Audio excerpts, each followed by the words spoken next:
Chinese destroyers open fire on American carrier. NATO warships respond within 22 minutes. Sunday, 3:33 a.m., Philippine Sea, 310 nautical miles east of Taiwan. USS Gerald R. was conducting flight operations when Chinese Type 05 destroyer Nanchang locked fire control radar on her hull.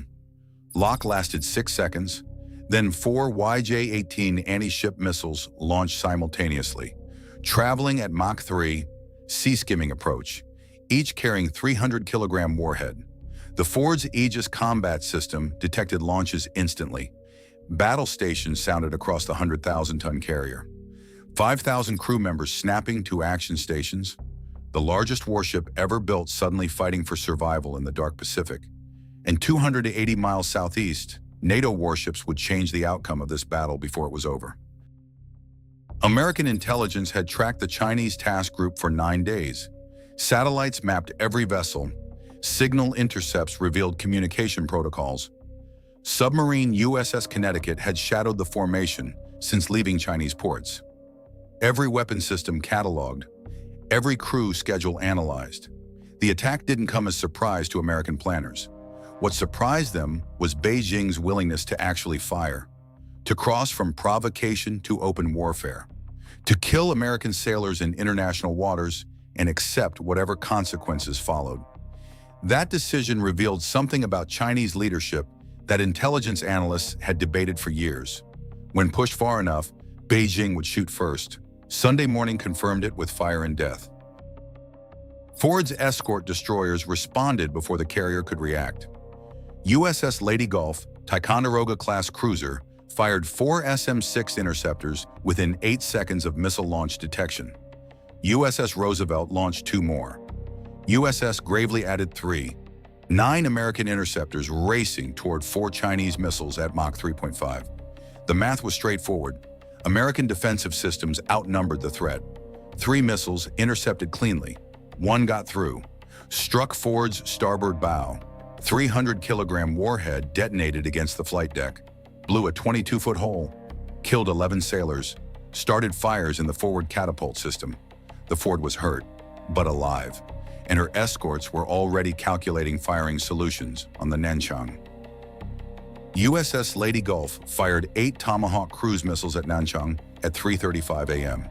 The Chinese destroyer detected launches, activated point defenses, launched HHQ-9 interceptors, shot down 4 Tomahawks. The remaining 4 hit within 9 seconds of each other.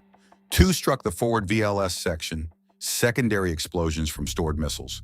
1 hit the bridge, killed the captain and 6 officers. 1 penetrated to the engine room. Nanchang lost all power, dead in the water, burning. Her crew of 280 sailors desperately fighting fires that were already winning.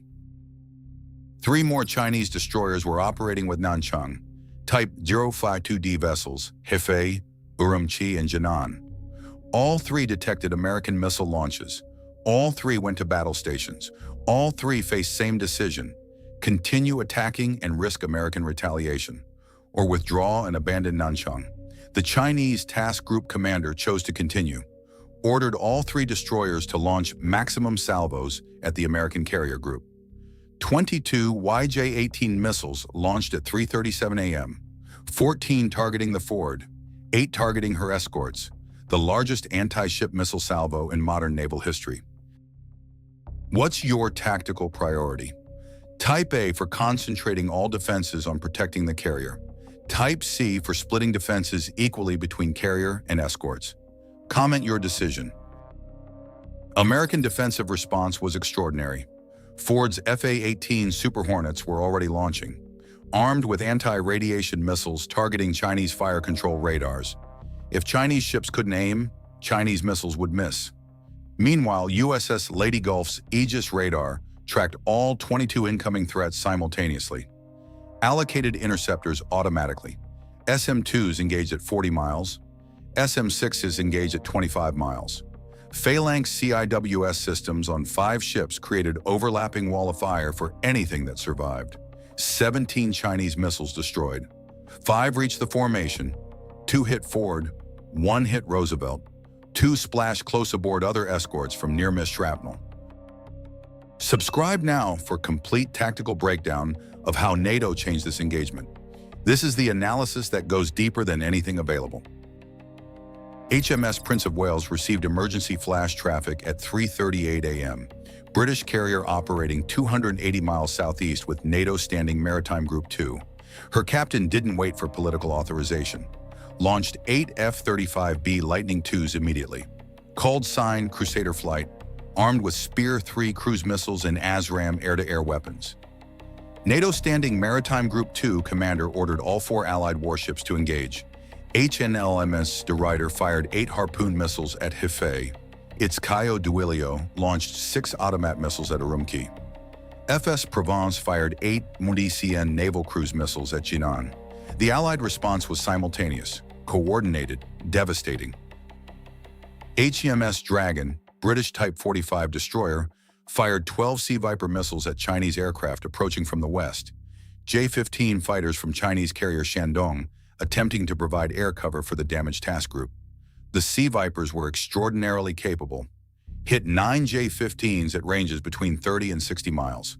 3 Chinese fighters survived, turned back. The Chinese carrier air wing had just lost 9 aircraft in 4 minutes.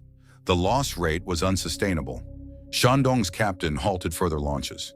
The American carrier group retained air superiority it never should have lost. HMS De Ruyter's Harpoons hit Hefei at 3:51 a.m.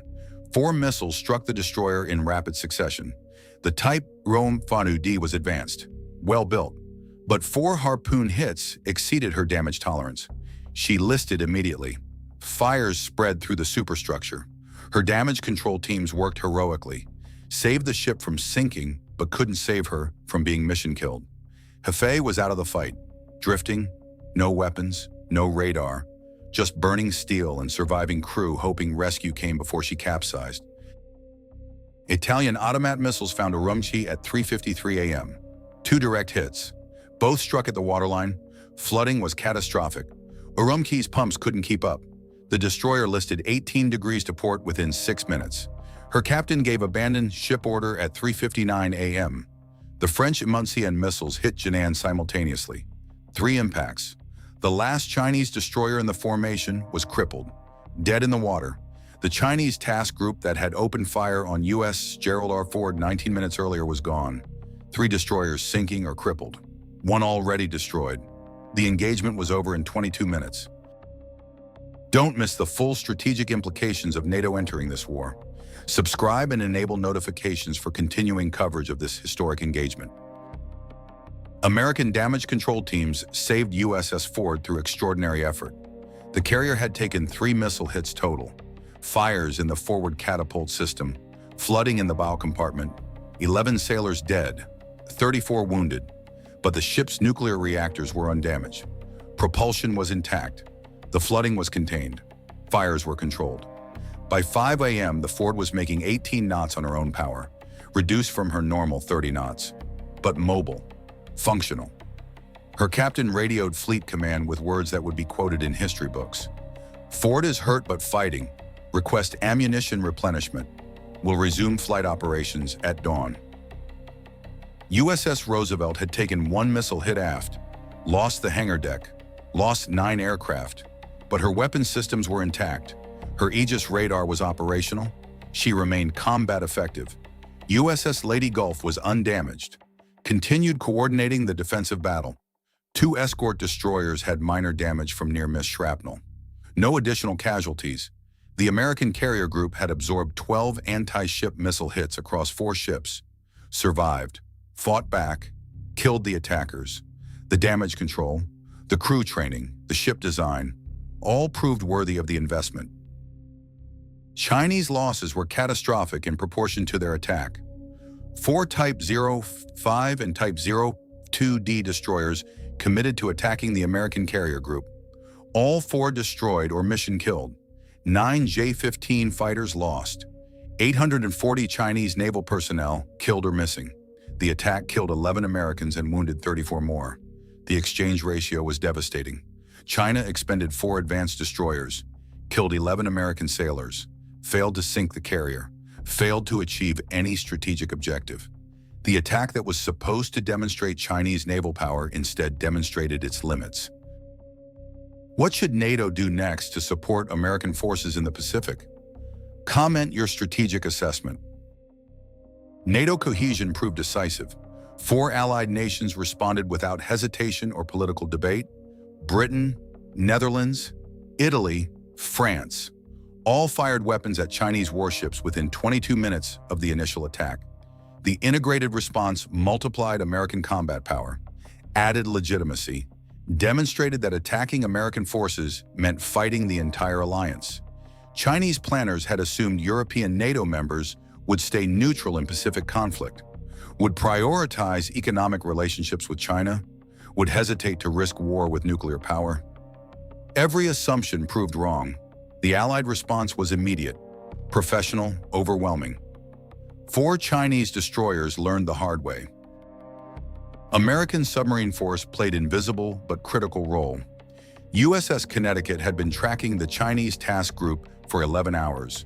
When Nanchang fired the first missiles, Connecticut immediately launched 4 Mk-48 torpedoes at the nearest Chinese vessel, hit Jinan twice before French missiles arrived, contributed to her sinking without anyone knowing for hours. American submarines don't announce their presence, don't seek credit. They simply kill assigned targets and disappear. The Chinese task group commander never knew a submarine was there, died without knowing what hit him. That's American submarine warfare. Silent, lethal, decisive. Regional allies reacted to the engagement with immediate military action. Japan activated maritime self-defense forces, dispatched 3 destroyers toward the engagement area. South Korea went to heightened military alert. Philippines allowed American forces to operate from additional bases. Australia committed P-8 Poseidon aircraft to maritime patrol operations. The Allied response extended beyond formal NATO membership, created broader coalition that China hadn't anticipated. Every nation in the region understood what the attack on USS Ford meant, understood that accommodation with Beijing was no longer viable when Chinese warships attacked American carriers in international waters. This detailed tactical breakdown requires extensive military expertise and research. Support this channel with a like if this NATO engagement analysis delivered real value. Beijing faced immediate crisis. Chinese state media initially suppressed the engagement, but survivors talked. Sailors called families. Information leaked despite censorship. Within 6 hours, Chinese public knew their navy had attacked an American carrier, had killed American sailors, had lost 4 warships in return. The political fallout was severe. Hardliners who promised Chinese military superiority faced impossible questions. Why were 4 destroyers gone? Why was the carrier still afloat? Why had 4 NATO nations responded immediately? The propaganda that portrayed Chinese military as unstoppable met reality that proved otherwise. Internal pressure on leadership intensified. American public reaction was immediate and unified. Congress authorized war powers within hours of the attack. Defense spending emergency legislation passed same day. Public opinion polls showed 84% support for military response.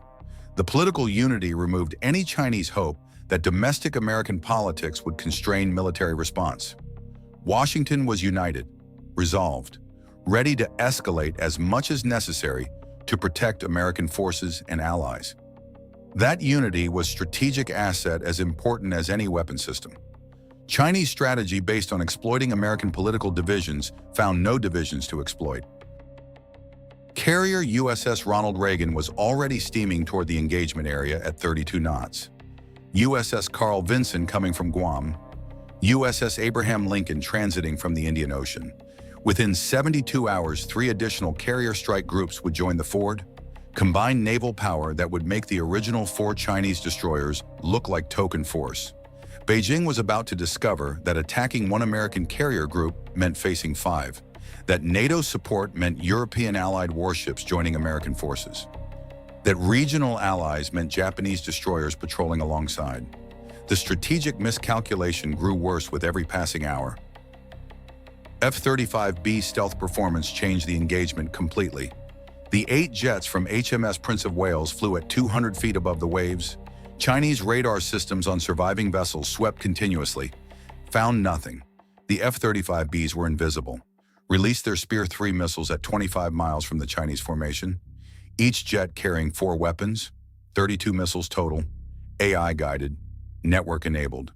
They selected targets autonomously, prioritized damaged vessels still capable of firing, hit anti-aircraft systems first, then propulsion, then weapon systems. The Chinese formation couldn't defend against threats it couldn't see. Launched by aircraft that shouldn't have been there, the stealth advantage wasn't marginal, was decisive, changed outcomes in ways that raw missile counts couldn't predict. The battle's aftermath revealed the true scale of Allied coordination. 7 nations had contributed to defeating the Chinese attack. American carriers and escorts provided primary combat power. British carrier added strike aircraft and Sea Viper air defense. Dutch Harpoons sank 1 destroyer. Italian Otomat missiles crippled another. French MdCN missiles destroyed a third.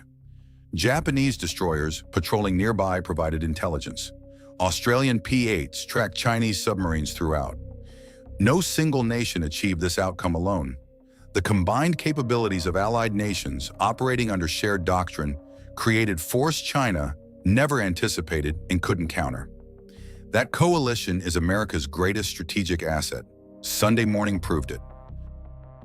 Sunday at 3:33 a.m., Chinese destroyers fired first. By 3:55 a.m., those destroyers were sinking. USS Ford was damaged but fighting.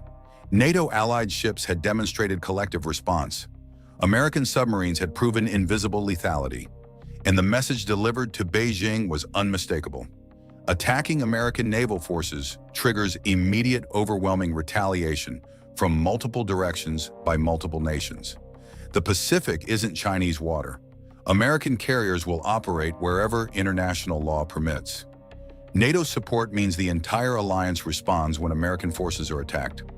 Sunday morning proved it. 4 Chinese destroyers proved it. 11 American sailors paid for that proof with their lives. And the world understood what their sacrifice demonstrated. American naval power, NATO solidarity, Allied commitment, none of it can be defeated by 4 destroyers firing missiles in the dark. What happens next as 3 more carriers arrive? How should China respond? Comment your predictions below.